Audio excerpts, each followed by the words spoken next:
Hey everybody, Kellis Robinett here with the Wichita Eagle and the Kansas City Star, ready to talk about some Kansas State football. This week we've got Sam Mellinger in the house to talk about the Wildcats' last game against Texas. Hope you enjoy.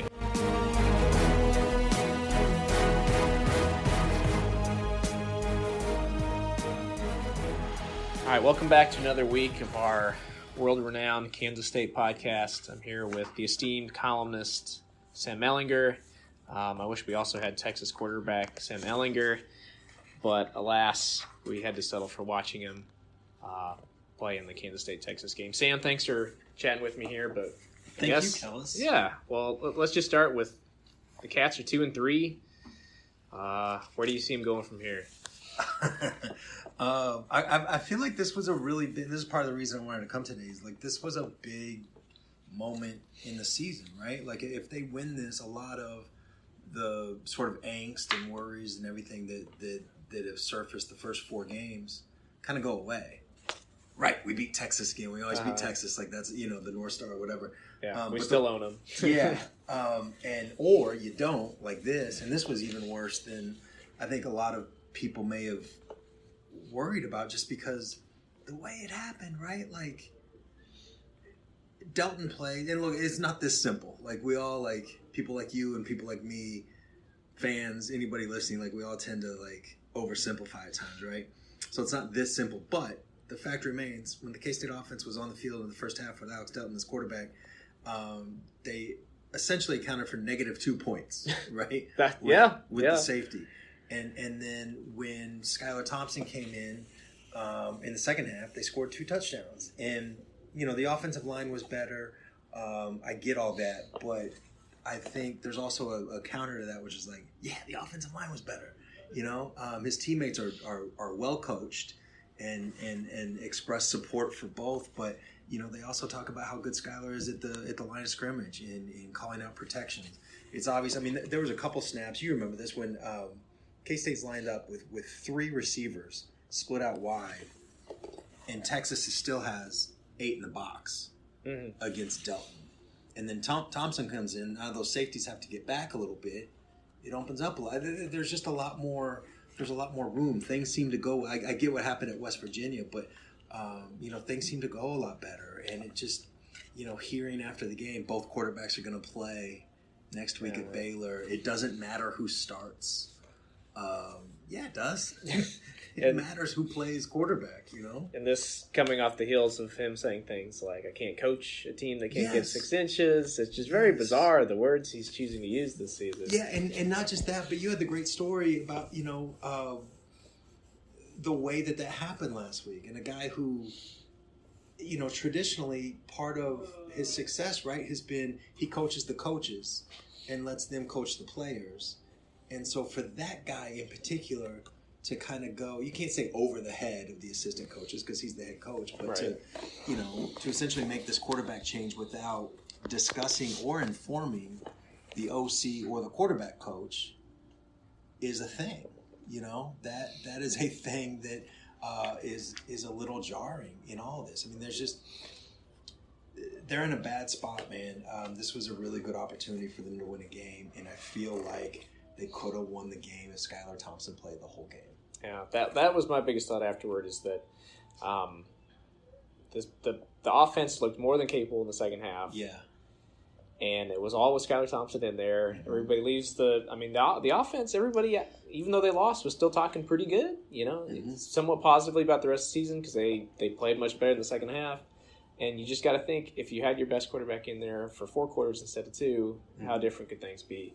Now I get what Coach Snyder's saying. Maybe that's not the end-all be-all. Maybe he starts and they still lose and things go differently. But it just seems a little like there's a disconnect for him to just say that it doesn't matter who starts. Yeah. That's ridiculous. It's just it's hard too, just because of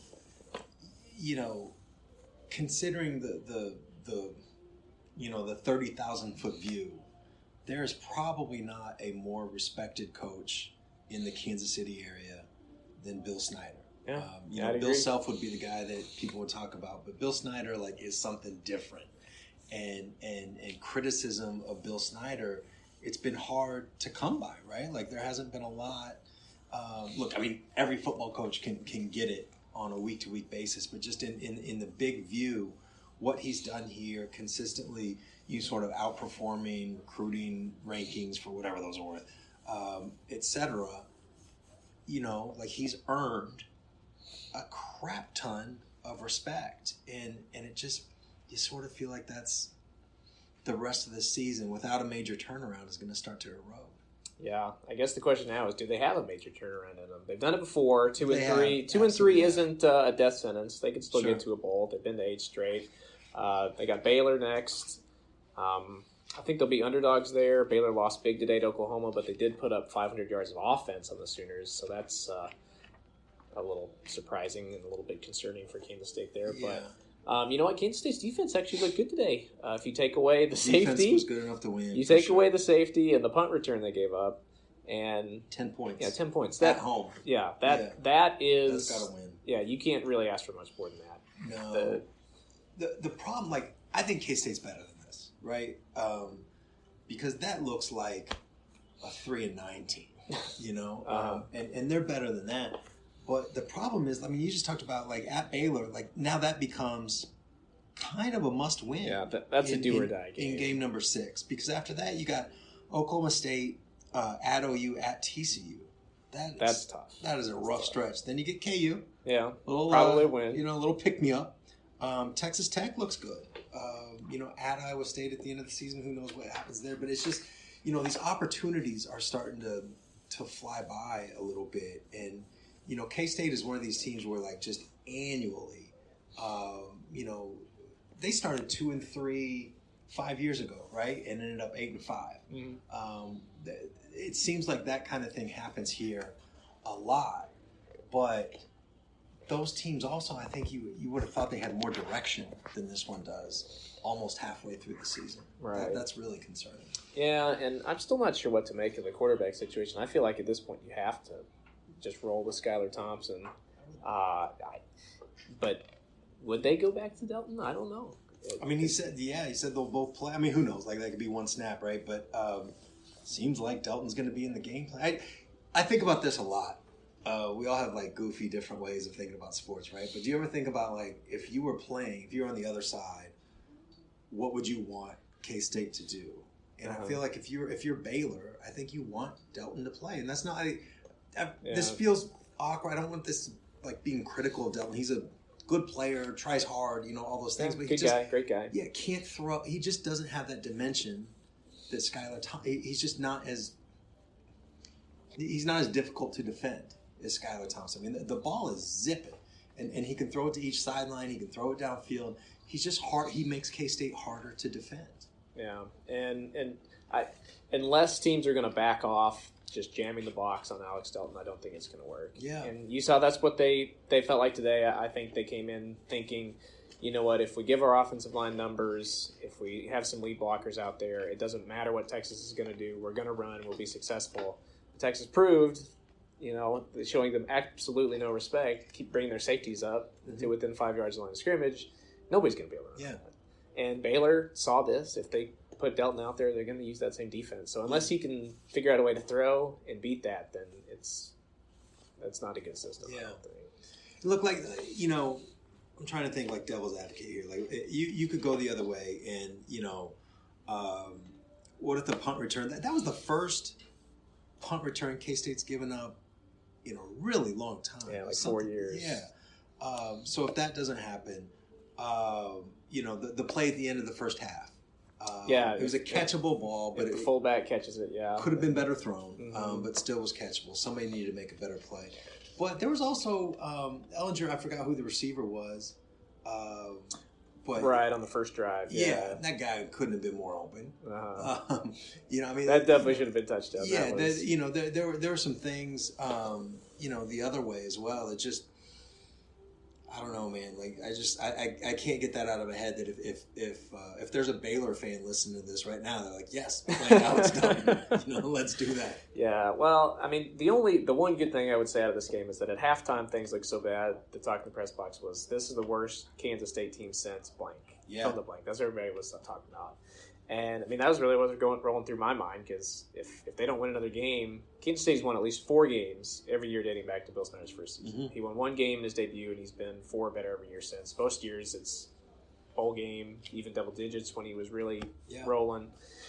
So now, up until this is the first, at least, real signs of life they've shown against a competitive team. So at least maybe that gives you some hope that they can move things forward, beat Baylor, get back to 500, and make something happen. I don't know.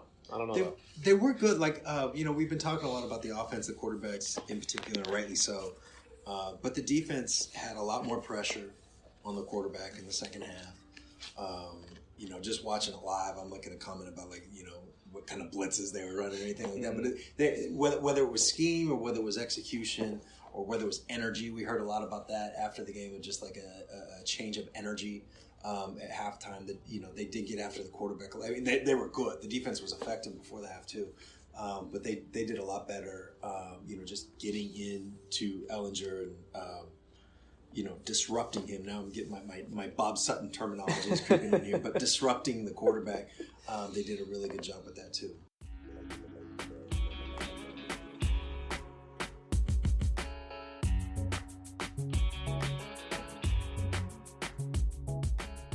Hey, it's Blair Kirchhoff, and if you're listening to this, you love Kansas City sports, whether it's the Chiefs, Royals, Sporting, Mizzou, KU, or K-State. And no one covers these teams like the Kansas City Star. If you currently subscribe to the paper or have a digital subscription, thank you for your support. And if you don't, here's a great offer. It's called Sports Pass, unlimited digital access to every sports story and video on kansascity.com. And it's just $30 for the first year. It's the best sports value in town, just 8 cents a day or $2.50 a month. You can't beat that.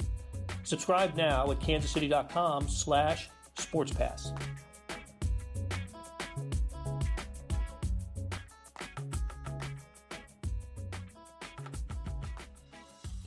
I'm tired of people asking me this question. I've been dealing with it all week, so I'll ask it to you. Does a season like this, if they only win 3 or 4 games, if they miss out on a bowl, do you think that makes Bill Snyder think twice about, the long haul and continuing coaching throughout the rest of his 5-year contract? I don't know. I mean, he is a gloriously stubborn man, right? Like, that's part of his success. Right. He didn't walk away after a 4-win season the first time, right? Right. Came back another year, for one more. And they went 5-7, I think. So missed a bowl there, but they. So I don't know what he does. I would hope that he would, honestly. Like I just, and look, like, you don't get to be like Bill Snyder and the success that he's had without believing in yourself and all those things. But I just look at it like, this is not going to turn around. He turns 79, a week from tomorrow. Mm-hmm. And, the chances of it turning around and him walking away at 10-2 or whatever, a 10-2 season, just seem really like slim and none. And so I would just, I don't know, man. Like you can't help but think about the end with Paterno, and I'm just talking about football stuff. Bobby Bowden, it gets ugly. It can get ugly really quick, and he deserves to be remembered for everything that he's done here, positively. And it would just, I think it would be sad for everybody involved if that didn't happen. Does that make sense? It's too much for it would just be really sad if the first year or two after Bill Snyder was gone, people talked more about how it ended than the generation before that. Yeah. Well, I'm with you. It's from right now. Him going out at 10-2 or above that seems far-fetched. He would have to reinvigorate recruiting and get a much better roster out there than he has right now. He talked about calming the waters, right? When he came back, right? The waters were calm. Yeah, until now. Yeah. A month ago they were calm. It's weird how choppy they've got now. Yeah. But, all right, one more question for you. How many wins does Kansas State end the season with? What's your prognosis here? Okay, let's go through. You know what? Kellis, I'm going to say they beat Baylor. Okay. So that's 3. Kansas 4. and then Iowa State's a toss. I'll say 5. That's fair. Yeah, that seems about right. But I think 3 is on the table. 3 is absolutely a possibility. I think 3 seems a lot more. Seems likelier than 7. Yeah, I'd agree with you there. I wouldn't slam the door on 6 wins at this point. But yeah, I'm with you. I think 3 or 4 wins are more likely. Yeah, to get to 6, they got to beat Baylor, and then probably the last 3, right? Probably. KU, Tech at home, at Iowa State. I mean, Oklahoma State, even at home, at Oklahoma, TCU. That's the problem I see with a lot of those teams: Oklahoma State, Oklahoma, Texas Tech. They just put up so many points. Yes. I don't know if this offense can match it. Yep. I just don't know. Yeah.